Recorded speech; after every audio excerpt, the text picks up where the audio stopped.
Every visit to Lonar sparks a sense of excitement and offers a wealth of knowledge, yet it always feels incomplete, leaving a desire for more exploration. The more you uncover, the more you realize that there is still so much to discover at this captivating place of Lonar.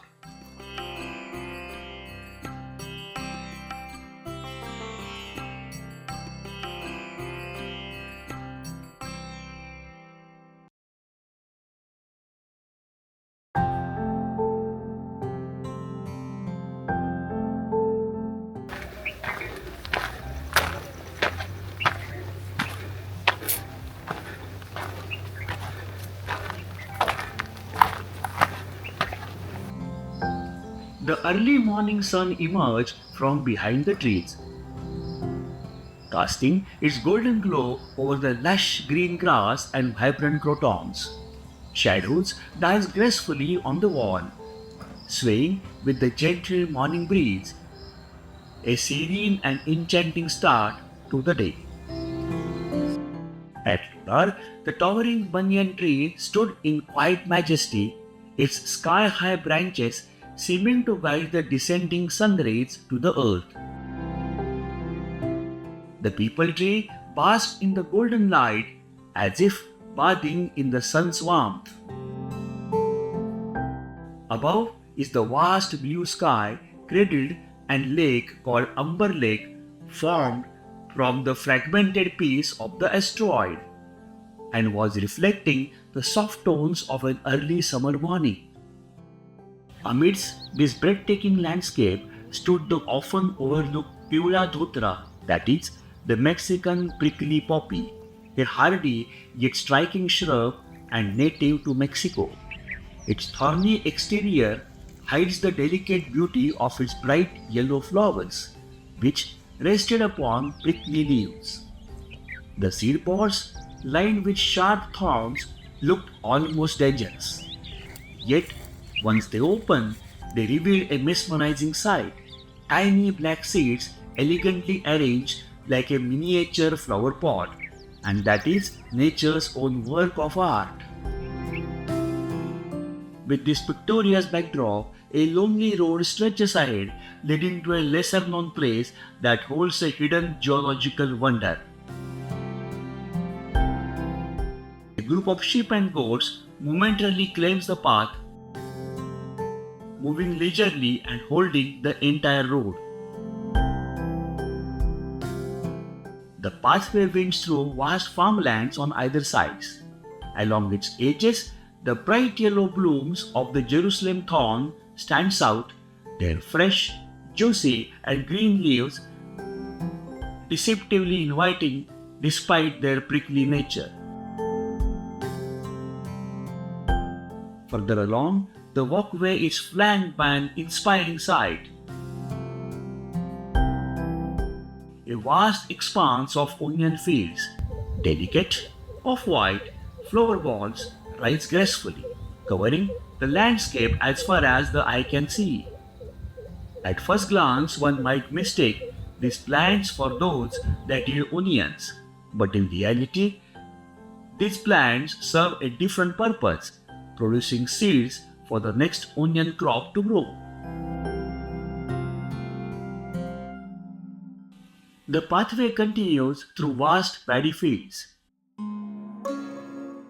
Yet, the rhythmic movements of bulls, their bells ringing softly, adds to the charm of the countryside. Another fascinating sight greets us, a flourishing crop of jondara, also known as sorghum or great millet, was standing tall and vibrant. The gentle rustling of leaves in the breeze creates a soothing hum, while the enormous millet ears, fully grown and nearly ready for harvest, capture our attention along the way. Golden fields of wheat, almost ripe for harvesting, skimmer under the sharp sunlight, adding to the grandeur of the landscape. But But the most surprising discovery is the exotic chia plant, growing unexpectedly along the path, bearing a striking resemblance to tulsi or sabja tree. This powerhouse of nutrition is rich in fiber, antioxidants, and numerous health benefits. Amidst these abundant crops, another natural marvel reveals itself, and that is the black cotton soil, renowned for its nutrition richness and incredible fertility. Every step forward unfolds a new wonder. The beauty of the place, the richness of the soil, and the harmony between geography and agriculture create an inspiring journey. Just as we immerse ourselves in these marvels, a rare idlimbu plant appears along the path, an astonishing find. This extraordinary plant, known for its highly medicinal values, is a rare gem in itself. And why not? These too are nature's wonders, waiting to be witnessed and cherished. The walkway continues, leading us ever closer to the geological wonder. Just a little more patience before the grand reveal. Okay, we all know river flows from one direction. So when river is flowing and you get some obstruction in between, say in terms of a rock bed, so what river will do? Water cannot hold but cannot pass also by rising on the rock, because rock at higher level, river at this level. So what water will do is, it will find some holes, some passages and some loose portions in that rock bed, which water can penetrate through, break through, and rock will be broken over a time. Same thing has happened in terms of Purna river. So water is flowing, you have got a dike, you got a basalt rock dike made up of 3 different layers of basalt, and river flows ahead. In this case, what has happened is that because of dikes and some faults in that rock, water has exerted the pressure and found the ways to pass through the rocks. And in this process, you will find formation of ripple marks, formation of waves, formation of watermarks, potholes, and as well as broken potholes. So entire life cycle of a disintegration of rock because of the water, flowing water of the river, can be seen at only one location, and that is the real geological wonder everyone should like to explore. We now stand on the dry river bed of the Purna river. Stretching across the bed, a massive basaltic rock outcrop, igneous in origin, rises abruptly right in the middle of the river's course. This rocky bed in many ways acts as a natural dam, trapping the soil and sand carried by the river, causing them to settle here. These deposits not only enrich the landscape but also play a crucial role in water retention, allowing water to seep through and sustain the downstream areas during the dry periods. Over thousands of years, the relentless force of water has sculpted and reshaped this rock, leaving behind a mesmerizing imprint of nature's artistry. As we step closer to this fascinating rock formation, we witness a masterpiece of geological craftsmanship. The silent yet powerful romance between water and stone. The surface of the rock reveals deep, carved-out waterways, a testament to the persistent flow of river over millennia. So you will see the water, the way it flows, you will find the lines of erosion being formulated because of the water, and you will find the water has eroded this rock in one definite direction, which is parallel like this. So you'll find here the roughened surface, and which looks like a sea surface, where the water has passed through the rocks by creating the various channels to flow, and those channels are depicted very well on this rock. Here we see a small pothole in the early stages of formation. A trapped fragment of rock acting as a keystone will continue to swirl with the force of the flowing water, grinding against the sides of the hole. Nearby, another pothole has lost its keystone, halting its growth. Without a new stone to restart the process, it remains incomplete. In contrast, a much deeper pothole is still actively forming, its interior smoothened by the swirling motion of entrapped stones. These rock fragments, caught in the whirlpool effect, gradually become rounded and polished as they relentlessly carve out the pothole's depths. Close by, a young pothole and a fully matured one sit side by side, two adjacent, almost perfectly circular formations. Yet, even when potholes reach full maturity, the whirlpooling action continues, slowly eroding their walls.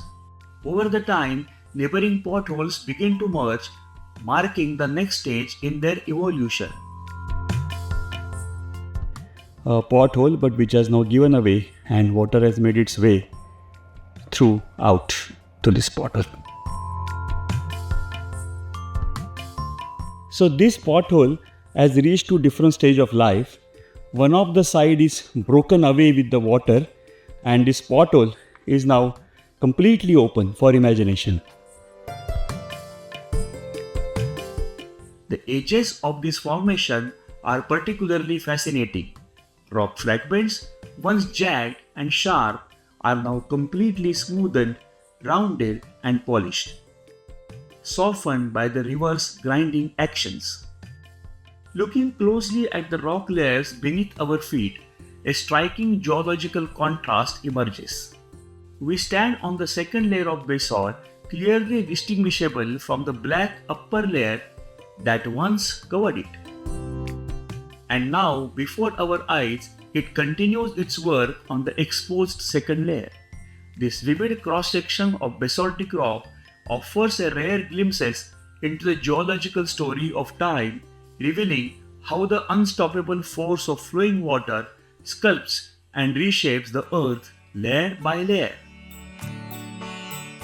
Here, we can clearly witness the washed away remains of the top basaltic layer, with only a few scattered rocks still holding their place. Beneath it lies the second rock layer, now fully exposed. What's truly fascinating is how the flowing water continues its artistic craftsmanship and carving out intricate waterways in this layer as well, with remarkable precision. With hearts full of wonder and satisfaction, we begin our walk back, stepping out of the riverbed. The mesmerizing romance between water and rock leaves an unforgettable imprint in our minds, a panoramic memory to revisit and immerse in any time. Yet the river's timeless dance with the rocks is far from over. As we look closer, we see the third basaltic layer emerging, softer, darker, and more delicate than the layers above. The water effortlessly curves through it, creating fine, smooth erosional patterns, as if slicing through the butter.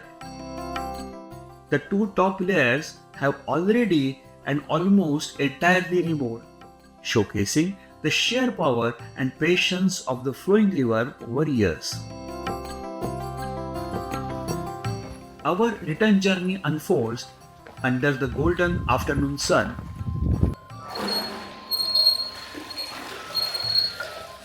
A traditional water well along the way offers sweet, naturally cool groundwater, refreshing and soothing our thirst.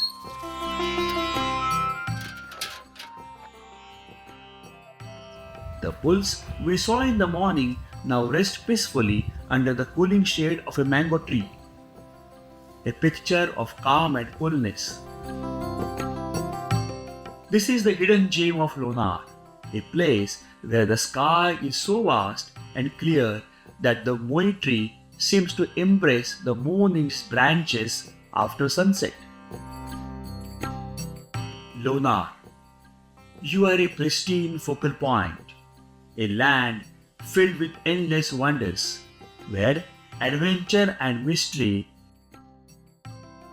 Your enchanting beauty, ever inviting, warm, and boundless, continue to captivate the soul, offering soothing and unforgettable experiences time and time again.